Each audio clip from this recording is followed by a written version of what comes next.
Well, this very simple demonstration is about how we photograph something with flash when we also have to take account of the ambient or existing light. Now, what we're talking about here is principles, and the principle is very simple, and the principle applies to literally anything that you photograph, where you have to take account of both the effect of the brightness of the flash and the effect of the brightness of the existing light. It doesn't matter whether it's a table lamp, as in this example, or an architectural interior where you want to show the effect of the existing overhead lighting. It doesn't matter whether it's daylight coming through a window and you want to include that and make it stronger or weaker. It doesn't matter whether it's a still life subject. It doesn't matter whether it's people. You might, for example, be using a tungsten hair light and the main exposure might be with flash. It makes no difference. The principle is the same. Right, we're starting off here with a table lamp that's made of salt crystal. So you've got a very soft diffuse light coming from the bulb inside. It's not very bright. Turn the bulb off and then turn it on again.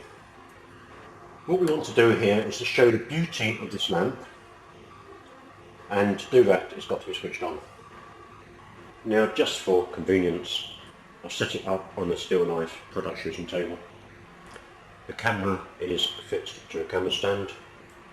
I've got an overhead softbox here which is providing light from above and angled slightly forward, and although we may need a reflector, I'm not too bothered about getting the lighting absolutely perfect for this shot, because all we're doing here is explaining the principles of mixing existing light with flash. So here we are, back to our subject, and the first thing we do, as always, is to measure the power of the flash, and that is showing f11.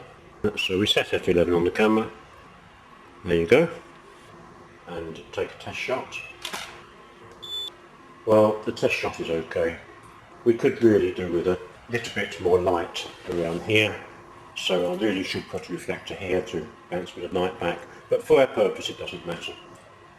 Now, looking at this test shot, you can see that the lamp itself is pretty well exposed, but the problem is that it doesn't look as if it's switched on, and the reason for this, of course, is that the flash is so much more powerful than the light that's actually being emitted by the lamp.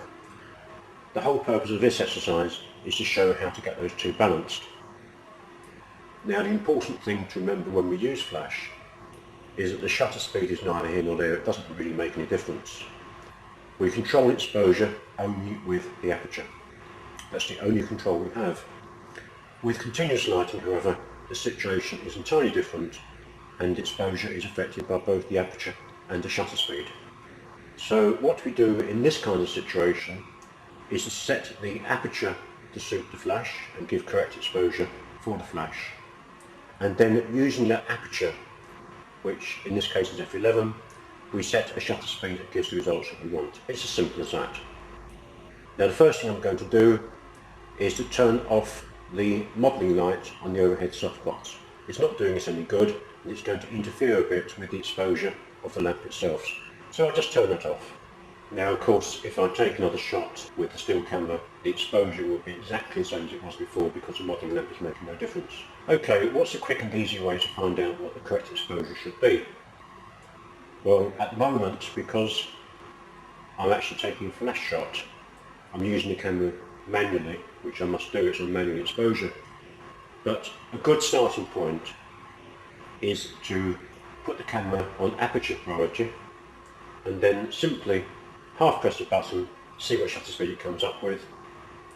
Let's do that now. And the camera says that it needs a quarter of a second at f11. f11, remember, is fixed because that's what the flash needs. So just to see if it's right or not, we'll take a shot. And as you can see from that shot, that exposure is about right.